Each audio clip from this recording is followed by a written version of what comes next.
Hello दोस्तों, मैं आपका साथी। मैं अपने YouTube channel knowledge booster H4 पर स्वागत करता हूं।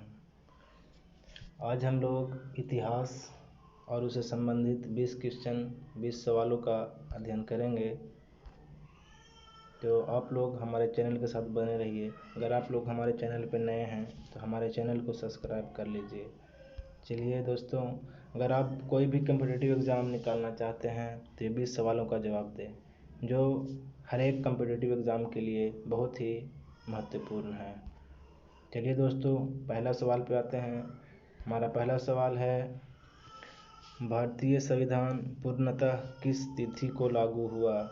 जी हाँ दोस्तों, पहला सवाल है, भारतीय संविधान पूर्णतः किस तिथि को लागू हुआ? पहला ऑप्शन है 15 अगस्त 1950, दूसरा ऑप्शन है 26 जनवरी 1947, तीसरा ऑप्शन है 15 अगस्त 1947 और चौथा ऑप्शन है 26 जनवरी 1950। चलिए दोस्तों, इसका जवाब ढूंढते हैं। इसका सही जवाब है 26 जनवरी 1950। जी हाँ दोस्तों, हमारा संविधान पूर्ण रूप से 26 जनवरी 1950 को लागू हुआ था। चलिए दोस्तों, दूसरे सवाल पर आते हैं। हमारा दूसरा सवाल है, इनमें से कौन सा आयकर से संबंधित नहीं है? आयकर मीन्स इनकम टैक्स। जी, पहला ऑप्शन है वैट, दूसरा ऑप्शन है ITR 5 और तीसरा ऑप्शन है धारा 80 और चौथा ऑप्शन है फॉर्म 16।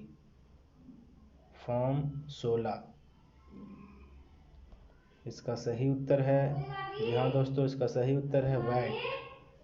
जी हाँ दोस्तों, इसका सही उत्तर है वैट। आयकर से संबंधित नहीं है वैट जो है आयकर से संबंधित नहीं है।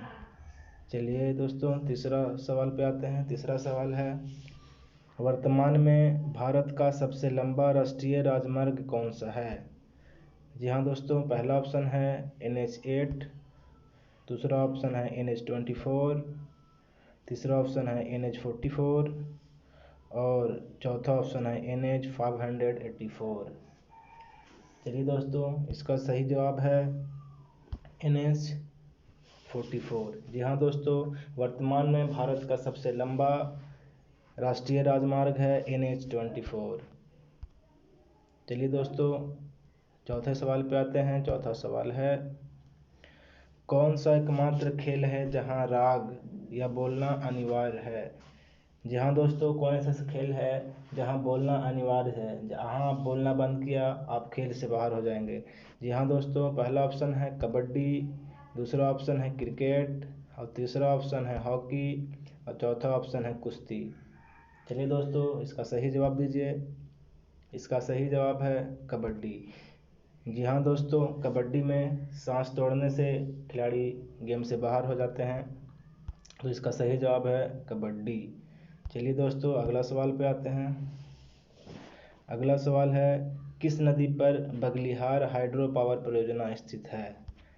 पहला ऑप्शन है कावेरी, दूसरा ऑप्शन है चिनाब नदी, तीसरा ऑप्शन है नर्मदा नदी और चौथा ऑप्शन है चंबल नदी। जी हाँ दोस्तों, बताएं बगलिहार हाइड्रो पावर परियोजना किस नदी पर स्थित है? इसका सही उत्तर है चिनाब नदी। जी हाँ दोस्तों, बगलिहार हाइड्रो पावर परियोजना चिनाब नदी पर स्थित है। चलिए दोस्तों, अगला सवाल पे आते हैं। अगला सवाल है, एकमात्र वायसराय जिसकी हत्या भारत में हुई थी? जी हाँ दोस्तों, एकमात्र वायसराय जिसकी हत्या भारत में हुई थी। पहला ऑप्शन है लॉर्ड वेलेस्ली, दूसरा ऑप्शन है लॉर्ड कैनिंग, तीसरा ऑप्शन है लॉर्ड मेयो और चौथा ऑप्शन है लॉर्ड एलनब्रो। इसका सही उत्तर है लॉर्ड मेयो। जी हाँ दोस्तों, लॉर्ड मेयो ही ऐसे वायसराय थे जिनकी हत्या भारत में हुई थी। चलिए दोस्तों, अगले सवाल पे आते हैं। अगला सवाल है, 14वीं सदी का यात्री इब्न बतूता किस जगह से भारत आया था? जी हाँ दोस्तों, इब्न बतूता किस जगह से भारत आया था? पहला ऑप्शन है चीन, दूसरा ऑप्शन है तिब्बत, तीसरा ऑप्शन है मोरक्को और चौथा ऑप्शन है ग्रीस। चलिए दोस्तों, इसका सही उत्तर दीजिए। इसका सही उत्तर है मोरक्को। तो इब्न बतूता भारत कहाँ से आया था? तो मोरक्को से आया था। जी हाँ। चलिए अगला सवाल है अंतर्राष्ट्रीय न्यायालय का मुख्यालय कहाँ स्थित है? जी हाँ दोस्तों, इंटरनेशनल न्यायालय का मुख्यालय कहाँ स्थित है?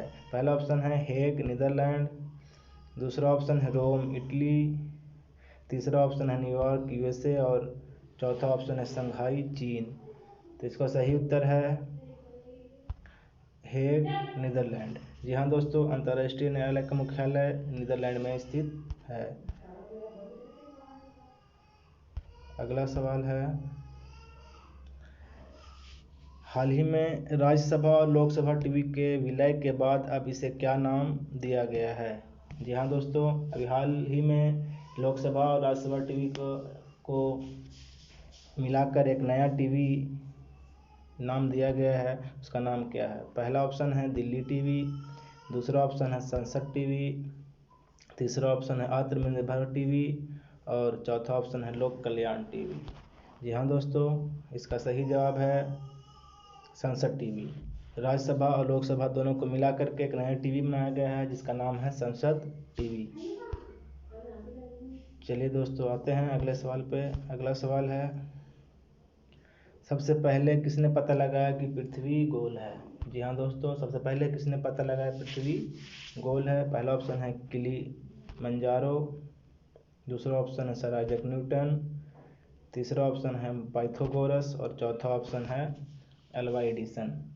तो सबसे पहले किसने पता लगाया कि पृथ्वी गोल है? तो इसका सही उत्तर है पाइथागोरस। सबसे पहले पाइथागोरस ने पता लगाया कि पृथ्वी गोल है। चलिए अगले सवाल पे आते हैं। अगला सवाल है भारत में नई संसदीय प्रणाली की शुरुआत कब हुई? जी हाँ दोस्तों, पहला ऑप्शन है 1970, दूसरा ऑप्शन है 1988, तीसरा ऑप्शन है 1991 और चौथा ऑप्शन है 2002। जी हाँ दोस्तों, जो संसद प्रणाली अभी हम लोग के बीच चल रही है ये 1991 में शुरुआत हुआ है इसका। अगला सवाल पे आते हैं। अगला सवाल है in introduction of the dream land नामक पुस्तक के लेखक कौन है? पहला ऑप्शन है महात्मा गांधी, दूसरा ऑप्शन है भगत सिंह, तीसरा ऑप्शन है जवाहरलाल नेहरू और चौथा ऑप्शन है लाल बहादुर शास्त्री। जी हाँ दोस्तों, in introduction of the dream land पुस्तक के लेखक हैं भगत सिंह। जी हाँ दोस्तों, उन्होंने एक पुस्तक लिखी थी जिसका नाम था the introduction of the dream land और भगत सिंह को शहीद आजम के नाम से भी जाना जाता है। चलिए दोस्तों अगला सवाल है एसिटिलीन का रासायनिक सूत्र क्या है? एसिटिलीन का रासायनिक सूत्र क्या है? पहला ऑप्शन है C2H2, दूसरा ऑप्शन है C6H6, तीसरा ऑप्शन है CH5 और चौथा ऑप्शन है C2H3। जी हाँ दोस्तों, इसका सही उत्तर है C2H2। एसिटिलीन का रासायनिक सूत्र C2H2 होता है।